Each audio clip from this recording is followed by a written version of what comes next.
MP board के class 12 के सभी विद्यार्थियों के लिए आज इस क्लास में एनुअल एग्जाम 2026 के लिए पॉलिटिकल साइंस का मॉडल पेपर सेट ए हम कंप्लीट करेंगे। तो आपका जो पॉलिटिकल साइंस का पेपर है वो 26 फरवरी के दिन होने वाला है। 26 फरवरी के दिन एग्जाम में यदि आप 80 में से 75 अंक प्राप्त करना चाहते हैं तो आज मैं आपको जितने भी प्रश्न इस वीडियो में बताने वाली हूँ सभी को आपको कंप्लीट कर लेना है। तो ज़्यादा समय भी आपका नहीं लूँगी, पूरा पेपर मैंने कंप्लीट कर लिया है, केवल आपको प्रश्नों को समझना है। तो चलिए जल्दी से हम हमारे प्रश्नों की ओर बढ़ते हैं।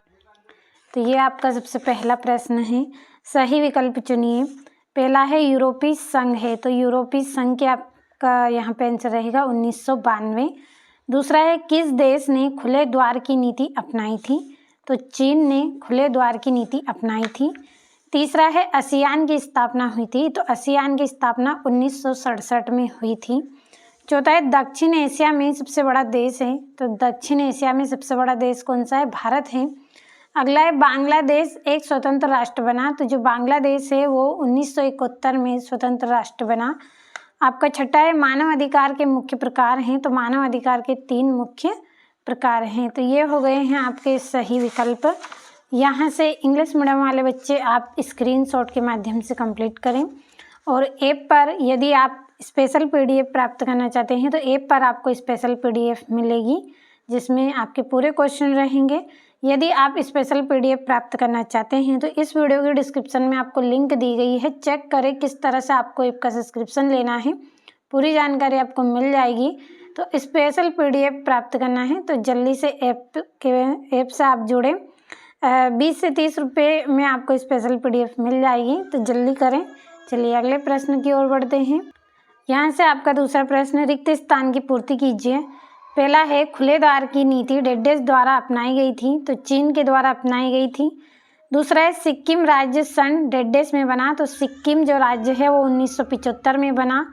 तीसरा है बिहार में संपूर्ण क्रांति का आह्वान डेडेस ने किया, तो जय प्रकाश नारायण ने संपूर्ण क्रांति का आह्वान किया। चौथा है रूस के प्रथम निर्वाचित राष्ट्रपति डेडेस थे, तो बोरिस एल्त्सिन थे।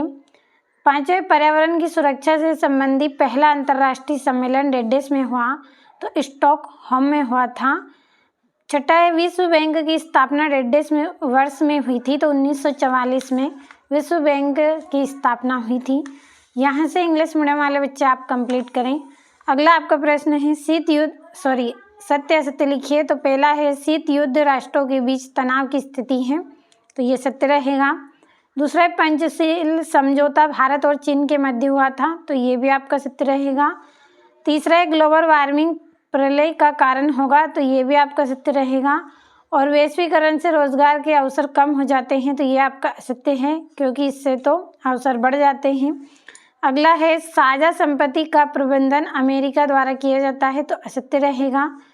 अगला है नीति आयोग का अध्यक्ष राष्ट्रपति होता है, तो ये भी आपका असत्य रहेगा। तो कंप्लीट अच्छे से कर लेना है आपको। चलिए अगला प्रश्न हम समझेंगे। तो आपको चौथे प्रश्न में सही जोड़ी लिखिए। पहली है सीमित परमाणु परीक्षण संधि, तो यह संधि 1963 में हुई थी। दूसरा है शिमला समझौता, तो इसकी जोड़ी रहेगी 1972।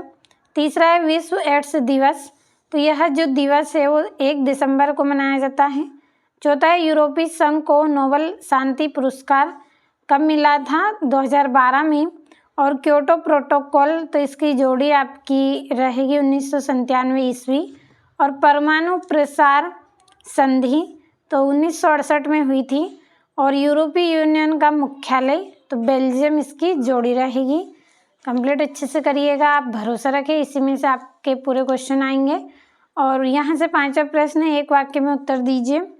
पहला है आतंकवाद से सुरक्षा किस श्रेणी में आता है, तो अपरंपरागत खतरे की श्रेणी में आता है। दूसरा है यूरोपीय संघ के झंडे में कितने सितारे हैं, तो 12 सितारे हैं। तीसरा है आसियान शैली क्या है, तो इसका आंसर यहाँ पे लिखा है।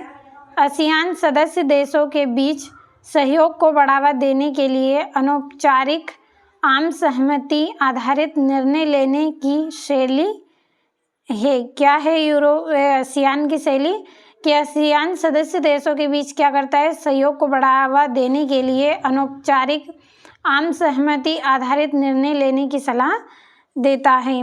अगला है सोवियत संघ के अंतिम राष्ट्रपति कौन थे? तो मिखाइल गोर्बाचेव थे। 5वां वैश्वीकरण का क्या अर्थ है? तो देशों के बीच आर्थिक संबंध बनाना इसका अर्थ है। और खतरे से आज़ादी किस शब्द का अर्थ है? तो असुरक्षा या फिर हिंसा, दोनों में से एक आप लिखें। और जय जवान जय किसान का नारा जय जवान जय किसान नारे का संबंध किससे है? तो लाल बहादुर शास्त्री ने यह नारा दिया था।